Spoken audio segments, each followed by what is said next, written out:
നമസ്കാരം. നമ്മൾ കഴിഞ്ഞ ക്ലാസ്സിൽ PSC ബുള്ളറ്റിൻ മാർച്ച് 1 എഡിഷനിൽ നർമ്മദ നദിയെക്കുറിച്ച് പഠിച്ചിട്ടുണ്ടായിരുന്നു. ഇന്ന് നമുക്ക് ഫെബ്രുവരി 15 PSC ബുള്ളറ്റിൻ വന്നിട്ടുള്ള ഗംഗാ നദിയെ കുറിച്ചുള്ള കാര്യങ്ങൾ നോക്കാം. അപ്പോൾ ഇതിൽ ആദ്യം ഒരു മാപ്പ് കൊടുത്തിട്ടുണ്ട്. അപ്പോൾ ഗംഗ അത് ഒറിജിനേറ്റ് ചെയ്യുന്നതും അത് ഒഴുകുന്ന സംസ്ഥാനങ്ങൾ, പിന്നെ അതിൻ്റെ പോഷക നദികൾ എല്ലാത്തിനെയും കുറിച്ച് ഇതിൽ കറക്റ്റായിട്ട് മാർക്ക് ചെയ്തിട്ടുണ്ട്. അതെല്ലാവരും ഒന്ന് നോക്കാം. ഇന്ത്യയുടെ ദേശീയ നദിയും ഏറ്റവും നീളം കൂടിയ നദിയും സാംസ്കാരികമായി ഏറ്റവും പ്രാധാന്യമുള്ള നദിയുമാണ് ഗംഗ. അപ്പോൾ ഇന്ത്യയുടെ ദേശീയ നദിയാണ് ഗംഗ. ഇന്ത്യയിലെ ഏറ്റവും നീളം കൂടിയ നദിയാണ് ഗംഗ. സാംസ്കാരികമായും ഏറെ പ്രാധാന്യമുള്ള ഇന്ത്യയിലെ നദിയാണ് ഗംഗ. അതിൻ്റെ ഉത്ഭവവും പഞ്ചപ്രയാഗുകളും. ഗംഗ എന്ന പേരിൽ ഒരു നദി നേരിട്ട് ഉത്ഭവിക്കുന്നില്ല. രണ്ട് നദികൾ കൂടി ചേർന്നാണ് ഗംഗ ഉണ്ടാവുന്നത്. അപ്പം ഉത്ഭവം: ഉത്തരാഖണ്ഡിലെ ഗംഗോത്രി ഹിമാനിയിലെ ഗോമുഖ് എന്ന സ്ഥലത്തു നിന്നും ഭാഗീരഥി എന്ന പേരിലാണ് ഗംഗ ഉദ്ഭവിക്കുന്നത്. ഗംഗ രൂപം കൊള്ളുന്നത് ദേവപ്രയാഗിൽ വെച്ച് ഭാഗീരഥിയും അളകനന്ദയും കൂടിച്ചേരുമ്പോഴാണ് ഗംഗ എന്ന പേര് ലഭിക്കുന്നത്. അപ്പോൾ ഏതൊക്കെ നദികൾ കൂടിച്ചേർന്നാണ് ഗംഗ രൂപം കൊള്ളുന്നത്? ഭാഗീരഥിയും അളകനന്ദയും. എവിടെ വെച്ചാണ്? ദേവപ്രയാഗിൽ കൂടിച്ചേരുമ്പോഴാണ് ഗംഗ എന്ന പേര് ലഭിക്കുന്നത്. അടുത്തതായി പഞ്ചപ്രയാഗുകൾ.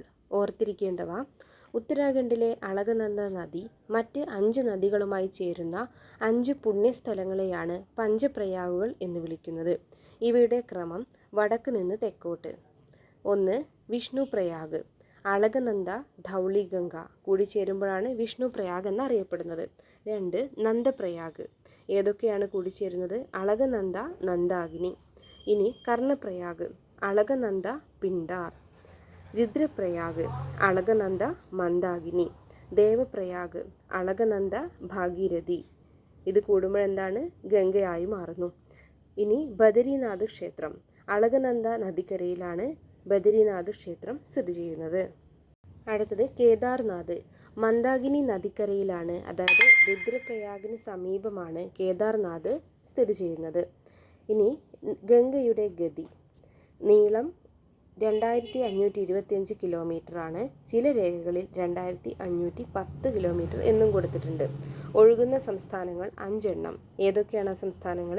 ഉത്തരാഖണ്ഡ്, ഉത്തർപ്രദേശിലാണ് ഏറ്റവും കൂടുതൽ ദൂരം ഒഴുകുന്നത്. അടുത്തത് ബീഹാർ, ജാർഖണ്ഡിൻ്റെ അതിർത്തിയിലൂടെയാണ്. പശ്ചിമ ബംഗാൾ എന്നൊക്കെയാണ് 5 സംസ്ഥാനങ്ങൾ.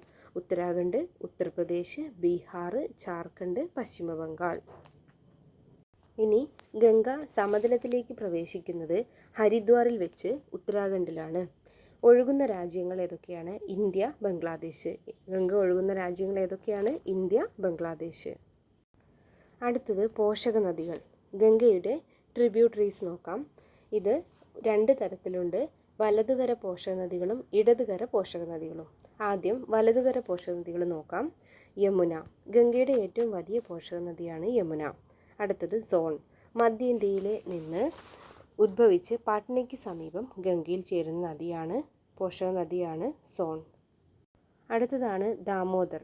ബംഗാളിൻ്റെ ദുഃഖം എന്നറിയപ്പെടുന്ന പോഷക നദിയാണ് ദാമോദർ. അടുത്തത് പുൻപുൻ. ജാർഖണ്ഡിലെ പലാമുവിലൂടെ ഒഴുകുന്ന നദിയാണ് പുൻപുൻ. അടുത്തതായി ഇടതുകര പോഷക നദികൾ ഏതൊക്കെയാണെന്ന് നോക്കാം. രാംഗംഗ. ഗംഗയുടെ ആദ്യത്തെ പ്രധാന പോഷക നദിയാണ് രാംഗംഗ. ഇനി ഘാഗ്ര. ടിബറ്റിൽ നിന്ന് ഉത്ഭവിക്കുന്ന പോഷക നദിയാണ് ഘാഗ്ര. അടുത്തത് ഗാന്ധക്. നേപ്പാൾ അതിർത്തിയിൽ നിന്ന് വരുന്ന നദിയാണ് ഗാന്ധക്. കോസി. ബീഹാറിൻ്റെ ദുഃഖം എന്നറിയപ്പെടുന്ന പോഷക നദിയാണ് കോസി. ഇനി അടുത്തതായി ഗംഗയുടെ തീരത്തുള്ള പ്രധാന നഗരങ്ങൾ നോക്കാം. ഋഷികേശ്, ഹരിദ്വാർ, കാൺപൂർ, പ്രയാഗ്രാജ് അല്ലെങ്കിൽ അലഹബാദ്, വാരാണസി, പാട്ന, കൊൽക്കത്ത. ഇതൊക്കെയാണ് പ്രധാന നഗരങ്ങൾ. ഋഷികേശ്, ഹരിദ്വാർ, കാൺപൂർ, പ്രയാഗ്രാജ് അല്ലെങ്കിൽ അലഹബാദ്, വാരാണസി, പാട്ന, കൊൽക്കത്ത എന്നിവയാണ് പ്രധാന നഗരങ്ങൾ. പശ്ചിമ ബംഗാളും ഹുഗ്ലിയും. ഇതൊരു പോഷക നദിയല്ല, മറിച്ച് ഗംഗയുടെ കൈവഴിയാണ്. പശ്ചിമ ബംഗാളിലെ ഫറാക്കയിൽ വെച്ച് ഗംഗ 2ആയി പിരിയുന്നു: പദ്മയും ഹുഗ്ലിയും. ഹുഗ്ലി ഇന്ത്യയിലൂടെ ഒഴുകുന്നു. കൊൽക്കത്ത നഗരം ഇതിൻ്റെ തീരത്താണ്. ഹുഗ്ലി നദീതീരത്താണ് കൊൽക്കത്ത നഗരം. അടുത്തത് പദ്മ ബംഗ്ലാദേശിലേക്ക് ഒഴുകുന്നു. ഹൂഗ്ലിയുടെ പ്രത്യേകതകൾ നോക്കാം. ഇന്ത്യയിലെ ആദ്യത്തെ under water metro Kolkata metro സ്ഥിതി ചെയ്യുന്നത് ഹൂഗ്ലി നദിക്ക് അടിയിലൂടെയാണ്. ഇന്ത്യയിലെ ആദ്യത്തെ ബോട്ട് ലൈബ്രറി കൊൽക്കത്തയിൽ ഹൂഗ്ലി നദിയിൽ ആരംഭിച്ചു. ഗംഗാസാഗർ ഹൂഗ്ലി നദി ബംഗാൾ ഉൾക്കടലിൽ ചേരുന്ന ദ്വീപാണ് ഗംഗാസാഗർ. പ്രസിദ്ധമായ തീർത്ഥാടന കേന്ദ്രമാണ് ഈ ഗംഗാസാഗർ. ഇനി ഇന്ത്യയിലെ ഏക നദീജന്യ തുറമുഖം റിവറൈൻ പോർട്ട് ഗംഗാ തുറമുഖമാണ്. ഇത് ഹൂഗ്ലി നദിയിലാണ്. ലോകത്തിലെ ഏറ്റവും വിശ്വാസവഞ്ചകിയായ നദി എന്ന് ഇതിനെ വിളിക്കാറുണ്ട്. വേലിയേറ്റ സമയത്തെ ജലനിരപ്പിലെ മാറ്റം കാരണമാണ് ഇങ്ങനെ വിളിക്കുന്നത്.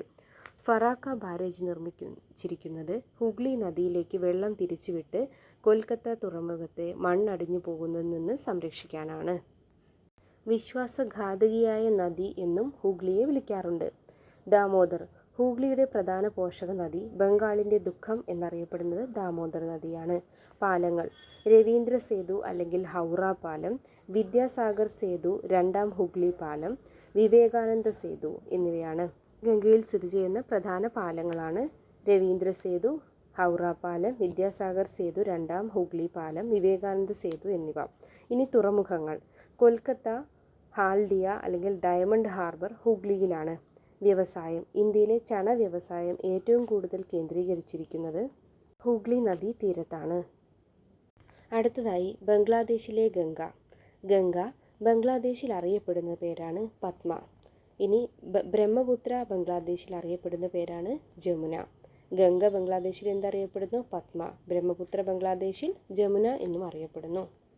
മേഘ്ന പദ്മയും ജമുനയും അതായത് ഗംഗയും ബ്രഹ്മപുത്രയും കൂടി ചേർന്ന് ചന്ദ്പൂരിൽ വെച്ച് മേഘ്നയാകുന്നു. മേഘ്നയാണ് ബംഗാൾ ഉൾക്കടലിൽ പതിക്കുന്നത്.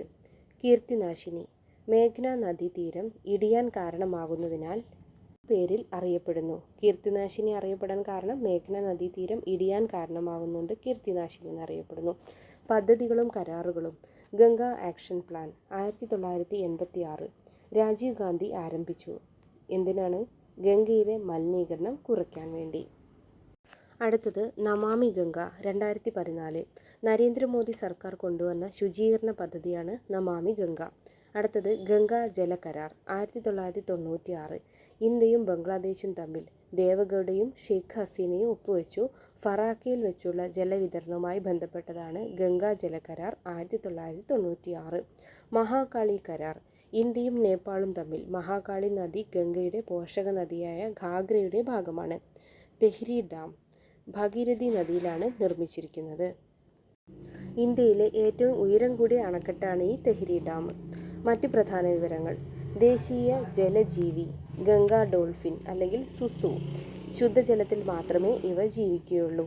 സ്വയം ശുദ്ധീകരണം ഗംഗാജലത്തിന് കേടുകൂടാതിരിക്കാനുള്ള കഴിവ് നൽകുന്നത് ബാക്ടീരിയോഫേജുകൾ എന്ന വൈറസുകളാണ്. അടുത്തതായി ദേശീയ ജലപാത 1 NW1 അലഹബാദ് അല്ലെങ്കിൽ പ്രയാഗ്രാജ് മുതൽ ഹാൽഡിയ വരെ ഗംഗ ഹൂഗ്ലി നദികളിലൂടെയാണ് NW1 കടന്നുപോകുന്നത്. അടുത്തത് സുന്ദർബൻ ഗംഗയും ബ്രഹ്മപുത്രയും ചേർന്നുണ്ടാകുന്ന ലോകത്തിലെ ഏറ്റവും വലിയ ഡെൽറ്റയാണ് സുന്ദർബൻ. സുന്ദരി മരങ്ങൾ ഉള്ളതുകൊണ്ടാണ് ഈ പേര് വന്നത്. അടുത്തതായി ഗംഗയുടെ പ്രധാന പോഷക നദികൾ. ആദ്യം യമുന നദി. ഗംഗാ നദിയുടെ ഏറ്റവും വലിയ പോഷക നദിയാണ് യമുന. ഭാരതീയ സംസ്കാരത്തിലും ഭൂമിശാസ്ത്രത്തിലും ഈ നദിക്ക് വലിയ പ്രാധാന്യമുണ്ട്. ഉത്ഭവം. സ്ഥലം ഉത്തരാഖണ്ഡിലെ ഉത്തരകാശി ജില്ലയിലെ ഹിമതടമായ യമുനോത്രി ഗ്ലേസിയർ ആണ് ഉത്ഭവസ്ഥലം. ഹിമാലയത്തിലെ മുസൂറി റേഞ്ചിലുള്ള ബന്ദർപൂഞ്ച് കൊടുമുടിക്ക് സമീപമാണ് ഇത് സ്ഥിതി ചെയ്യുന്നത്. സമുദ്രനിരപ്പിൽ നിന്ന് ഏകദേശം 6387 മീറ്റർ ഉയരത്തിലാണ് ഇതിൻ്റെ ഉത്ഭവം. ഇനി പ്രവാഹം. നീളം ഏകദേശം 1376 കിലോമീറ്റർ ആണ്. ഒഴുകുന്ന സംസ്ഥാനങ്ങൾ ഉത്തരാഖണ്ഡ്, ഹിമാചൽ പ്രദേശ്, ഹരിയാന, ഡൽഹി, ഉത്തർപ്രദേശ് എന്നിവയാണ്. സംഗമം. ഉത്തർപ്രദേശിലെ പ്രയാഗ്രാജ് അല്ലെങ്കിൽ അലഹബാദ് വെച്ച് യമുന ഗംഗയുമായി ചേരുന്നു. ഈ സംഗമസ്ഥാനത്തെ ത്രിവേണി സംഗമം എന്ന് വിളിക്കുന്നു. ഗംഗ, യമുന പിന്നെ ഭൂമിക്കടിയിലൂടെ ഒഴുകി സംഗമത്തിൽ എത്തുന്നു എന്ന് വിശ്വസിക്കുന്ന നദിയാണ് സരസ്വതി. ഇവ മൂന്നുമാണ് ത്രിവേണി സംഗമം എന്നറിയപ്പെടുന്നത്. പ്രധാന പോഷക നദികൾ. യമുനയുടെ പോഷക നദികളെ രണ്ടായി തരംതിരിക്കാം. ഹിമാലയൻ പോഷക നദികൾ ടോൺസ്, ഗിരി, ആസൻ എന്നിവയാണ് ഹിമാലയൻ പോഷക നദികൾ. യമുനയുടെ ഏറ്റവും വലിയ പോഷക നദിയാണ് ടോൺസ്. ഇത് യമുനയേക്കാൾ കൂടുതൽ വെള്ളം നദിയിലേക്ക് എത്തിക്കുന്നു. ഉപദ്വീപീയ പോഷക നദികൾ ചമ്പൽ, സിന്ധ്, ബേത്വ, കെൻ എന്നിവയാണ് ഉപദ്വീപീയ പോഷക നദികൾ. ഇവ പ്രധാനമായും മധ്യേന്ത്യയിലെ പീഠഭൂമിയിൽ നിന്ന് ഉത്ഭവിച്ച് വടക്കോട്ട് ഒഴുകി യമുനയിൽ ചേരുന്നു. അടുത്തത് ചമ്പൽ നദി. ബാഡ്ലൻഡ് ടോപ്പോഗ്രഫി എന്നറിയപ്പെടുന്ന മലയിടുകൾക്കും ഘരിയലുകൾക്കും പ്രസിദ്ധമാണ്. ഘരിയലുകൾ എന്ന് വെച്ചാൽ ഒരു തരം മുതലകളാണ്. യമുനയുടെ തീരത്തെ പ്രധാന നഗരങ്ങൾ: ഡൽഹി, ഇന്ത്യയുടെ തലസ്ഥാനം; ആഗ്ര, ലോകപ്രശസ്തമായ താജ്മഹൽ യമുനയുടെ തീരത്താണ്. അടുത്തത് മഥുര. ഉത്തർപ്രദേശിൽ യമുന നദിയുടെ തീരത്ത് സ്ഥിതി ചെയ്യുന്ന അതിപുരാതനമായ നഗരമാണ് മഥുര. പ്രയാഗ്രാജ്, ഗംഗയുമായുള്ള സംഗമസ്ഥാനമാണ് പ്രയാഗ്രാജ്.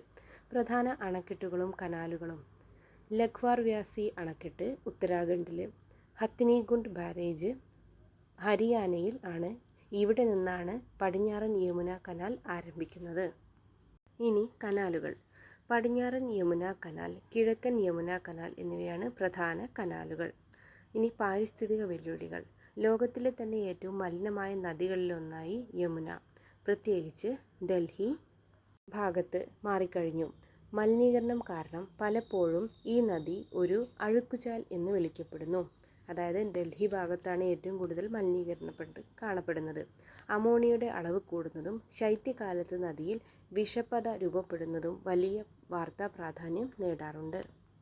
അടുത്തത് ഘാഗ്ര. ഗംഗയുടെ പോഷക നദികളിൽ ഏറ്റവും കൂടുതൽ ജലസമ്പത്തുള്ള നദിയാണ് ഘാഗ്ര. ഉദ്ഭവം ടിബറ്റിലെ മാപ്ച ചാങ്കോ ഹിമാനിയിൽ നിന്നാണ്. മറ്റു പേരുകൾ: നേപ്പാളിൽ അറിയപ്പെടുന്നത് കർണാലി, ഉത്തർപ്രദേശിലെ ചില ഭാഗങ്ങളിൽ അയോധ്യയിൽ സരയൂ എന്നറിയപ്പെടുന്നു. ഘാഗ്ര ഗംഗയുമായി ചേരുന്നത് ബീഹാറിലെ ഛപ്രയിൽ വെച്ചാണ്. സരയൂ നദി രാമായണത്തിൽ പരാമർശിക്കുന്ന നദിയാണ് സരയൂ. അയോധ്യ, ഫൈസാബാദ് നഗരങ്ങളിൽ സരയൂവിൻ്റെ തീരത്താണ്, അല്ലെങ്കിൽ ഘാഗ്രയുടെ തീരത്താണ്. ഗംഗയുടെ പോഷക നദികളിൽ ഏറ്റവും നീളം കൂടിയത് യമുനയും ഏറ്റവും വലിയത് ഘാഗ്രയുമാണ്. ഇന്ത്യയും നേപ്പാളും തമ്മിലുള്ള അതിർത്തിയിലൂടെ ഒഴുകുന്ന മഹാകാളി അല്ലെങ്കിൽ ശാരദാ നദി ഘാഗ്രയിലാണ് വന്നു ചേരുന്നത്. അടുത്തത് ഗന്ധക്. നേപ്പാളിൽ നിന്നും ഒഴുകിയെത്തുന്ന ഗംഗയുടെ മറ്റൊരു പ്രധാന പോഷക നദിയാണ് ഗന്ധക്. മറ്റു പേരുകൾ: നേപ്പാളിൽ നാരായണി, സപ്തഗന്ധകി എന്നിങ്ങനെ അറിയപ്പെടുന്നു. ഗംഗയുമായി ചേരുന്നത് പാട്നയ്ക്ക് സമീപം സോൺപൂരിൽ വെച്ചാണ്. അടുത്തതായി ദേശീയോദ്യാനങ്ങൾ. ഇന്ത്യയിൽ വാൽമീകി നാഷണൽ പാർക്ക് ബീഹാറിലാണ്. ഇനി നേപ്പാളിൽ ചിത്വാൻ നാഷണൽ പാർക്ക് സ്ഥിതി ചെയ്യുന്നു. പർവ്വതം: ഗന്ധക് തടത്തിലെ ഏറ്റവും ഉയരം കൂടിയ കൊടുമുടി ധവളഗിരി ആണ്. വിഷ്ണുവിൻ്റെ രൂപമായി ആരാധിക്കുന്ന സാളഗ്രാമം കല്ലുകൾ ലഭിക്കുന്ന നദിയാണ് ഗന്ധക്. അതുകൊണ്ടാണ് നാരായണി എന്ന് പേര് വന്നത്. ഏഷ്യയിലെ ഏറ്റവും വലിയ കന്നുകാലി മേള നടക്കുന്ന സോൺപൂർ ബീഹാറിൽ ഗാന്ധക് ഗംഗയുമായി ചേരുന്ന സ്ഥലത്താണ് സ്ഥിതി ചെയ്യുന്നത്. ഏറ്റവും വലിയ കന്നുകാലി മേള ഏഷ്യയിലെ തന്നെ ഏതാണ്? സോൺപൂർ, ബീഹാർ. ഇത് ഗംഗ ഗന്ധക്കുമായി ചേരുന്ന സ്ഥലത്താണ് സ്ഥിതി ചെയ്യുന്നത്. അടുത്തത് ഗോമതി. ഹിമാലയത്തിൽ നിന്നല്ലാതെ സമതലത്തിൽ നിന്ന് ഉത്ഭവിച്ച് ഗംഗയിൽ ചേരുന്ന ഏക പ്രധാന പോഷക നദിയാണ്. ഉദ്ഭവം ഉത്തർപ്രദേശിലെ പിലിഭിത്ത് ജില്ലയിലെ ഫുൽഹർ തടാകത്തിൽ നിന്നാണ്. ഗംഗയുമായി ചേരുന്നത് ഗാസിപൂരിൽ വെച്ചാണ്. പ്രധാന നഗരങ്ങൾ: ലക്നൗ, UP തലസ്ഥാനമായ ലക്നൗ, ജൗൻപൂർ, സുൽത്താൻപൂർ എന്നിവയാണ്. പഴയ പേരാണ് ഗോമൽ. ഉത്തർപ്രദേശിൻ്റെ തലസ്ഥാനമായ ലക്നൗ ഗോമതി നദിക്കരയിലാണ് സ്ഥിതി ചെയ്യുന്നത് എന്നത് പലതവണ ആവർത്തിച്ച ഒരു ചോദ്യമാണ്. ഹിമാലയത്തിൽ നിന്ന് ഉത്ഭവിക്കാത്ത ഏക ഗംഗാ പോഷക നദി എന്ന ചോദ്യത്തിന് ഉത്തരം ഗോമതിയാണ്.